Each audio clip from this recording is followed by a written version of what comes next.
Yo, what's good? So I just saw this video on YouTube and it was about cold approaching girls. And it was basically this YouTuber and his friend switching turns and cold approaching girls.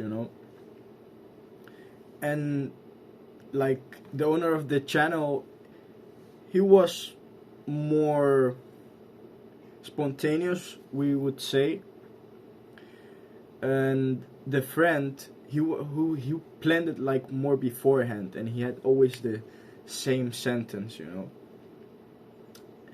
He did get more success than the spontaneous guy, but it was because the spontaneous guy was kind of holding too boring and stale conversations. Whilst the other guy, even though his shit was planned, he was asking more interesting questions, and more playful questions. Because honestly, when you're talking to a girl, you don't want to lead the conversation to like a very serious and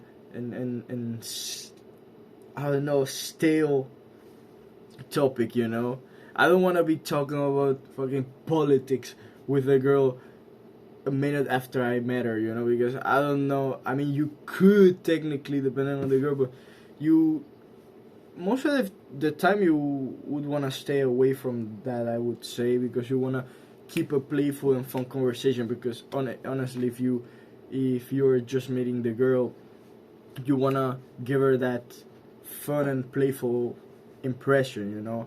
Because honestly, that's what girls are after: a playful and fun experience. And I mean, talking about politics can be interesting, or talking about whatever it may be.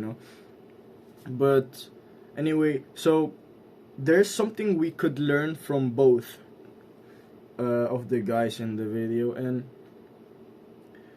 one of the guys was spontaneous, and the other guy had more fun and playful conversations. So if you merge that into one and you remove the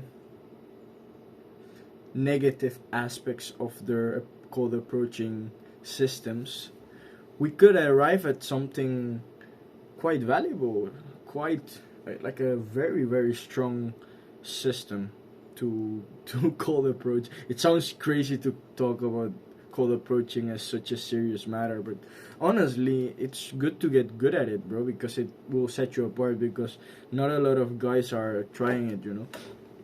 And so when you walk up to a girl,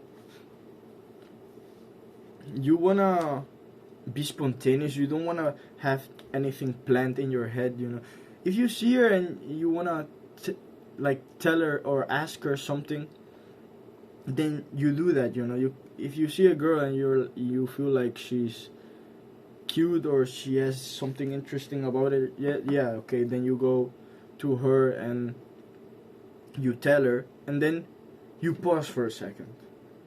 You don't need to fill in the gaps, and immediately after, you don't need to say anything else, because that's where a lot of us go the make the mistake.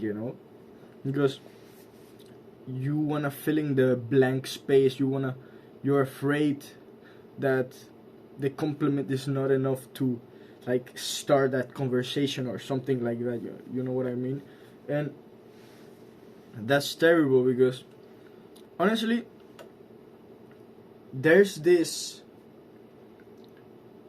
chapter from the 48 laws of power that says that you should always be saying less than needed.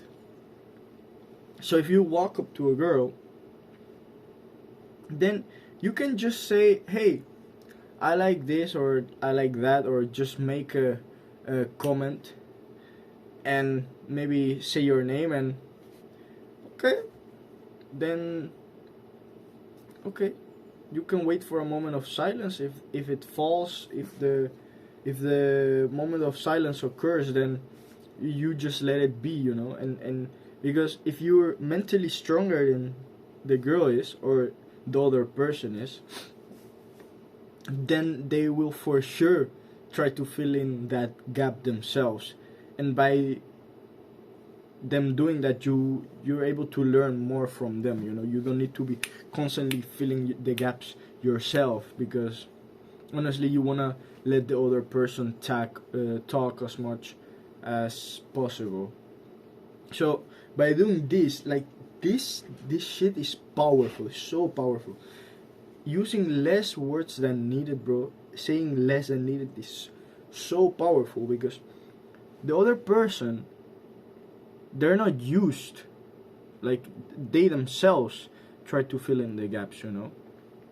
And if you're at that mental state in which you can apply this method of conserving your words, then the other person will reveal so much about themselves. Like, they will start panicking and trying to fill in the gaps, and they will blurt out information that you can, you know, keep in mind and use in future interactions or whatever. And then you will get like a lot of power from that, bro. And you can, and it's also very nice because you can just keep calm. You don't need to be constantly yapping, and you'll be able to talk more slowly in a deeper voice, collect your thoughts, choose your words wisely. Because if you're constantly yapping, then you won't be able to choose your words wisely, and you will definitely want to do that, because it's better to say just enough to convey some kind of message than to, like, express yourself very, very exaggerated, in a very exaggerated manner, and say wrong things, you know, because you're afraid that a moment of silence will fall. That's fucked if you do that, bro. It's like, whilst I was looking at this video, bro, this guy was yapping on constantly. He was like, he asked the girl something, the girl replied, and he was, oh, and bro, nah, bro, you need to be chill, bro. Just say the thing that you want to say, and wait. The other person is gonna say something, bro. They also wanna avoid the silence, you know. So, fuck, it's just a psychological trick that you need to implement, and you need to have this strong mind, because that's ultimately what's keeping you from not implementing this, because you're too afraid to have that moment of silence. The other person is just as afraid, if not more afraid than you know. So definitely, if you are talking to a girl, just say less than needed, bro. Convey your message, and just let the message sink into their brain, and they'll come up with something to reveal something about themselves, and then you have all of the power. It's as easy as that, bro. Honestly, and you need to overcome that sense of awkwardness, man, because maybe that's it. Yeah, you need to overcome that sense of awkwardness, and then you'll be able to implement that. Yeah, that's it basically. I'm gonna leave you with that. Hope you can make something valuable out of it.